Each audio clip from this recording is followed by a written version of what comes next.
नमस्कार साथियों, आज अपन एक शॉर्ट टॉपिक पे अध्ययन कर रहे हैं जिसका नाम है कैसे परफॉर्म करते हैं ओरल केयर जो अनकॉन्शियस पेशेंट हो जाता है।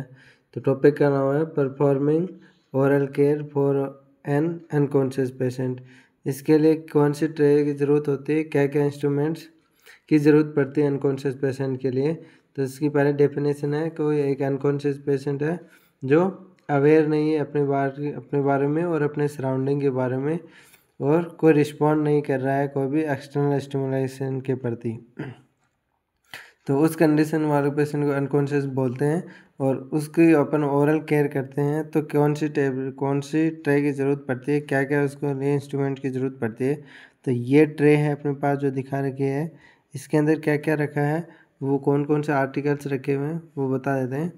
पहला आ रहा है mackintosh and face towel, artery forceps, dissecting forceps, thumb forceps, small bowl and mouth wash solution, kidney tray, emollient, tongue depressor, clean gloves, cotton applicator, small jug and plain water, mouth cake, suction apparatus and square gauze piece 2x2 के होने चाहिए।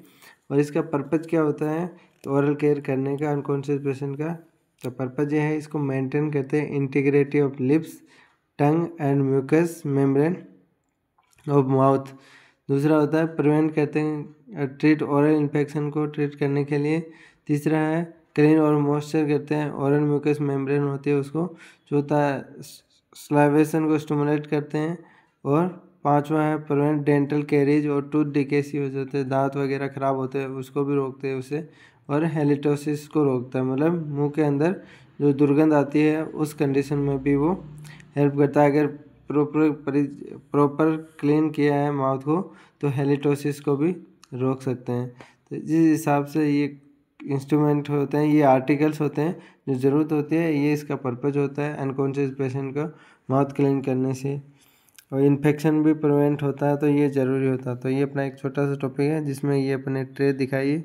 इस tray के अंदर ये जो articles पड़े हुए थे जो यूज आते हैं, जिसमें दिखा है किडनी ट्रे दिख रही है, इमोलेंट्स दिख रहे हैं, गॉज पीस दिख रहे हैं, थंब फॉर्सेप्स दिख रहे हैं, जग वगैरह दिख रहे हैं, कॉटन एप्लीकेटर दिख रहे हैं। तो ये सारे इस तरह से तैयार करते हैं। ये टंग डिप्रेशन भी रखा हुआ है। तो चलो थैंक। आगे इसमें दिखा रखा है गॉज पीस को कैसे व्रैप करते हैं आर्टरी फोर्सेप्स से।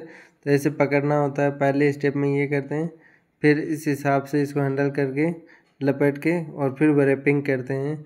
और स्क्वीजिंग गॉज कहते हैं डिसेक्टिंग फोर्सेप्स से यहाँ डुबोते हैं और फिर ओरल केयर इस हिसाब से कराते हैं। ये अनकॉन्शियस पेशेंट है, इसकी क्लीनिंग कर रही है टीथ को और गम टू क्राउन के लिए, मतलब गम से लेके क्राउन की इसकी ओरल केयर कर रही है, इस हिसाब से अपन को करनी होती है।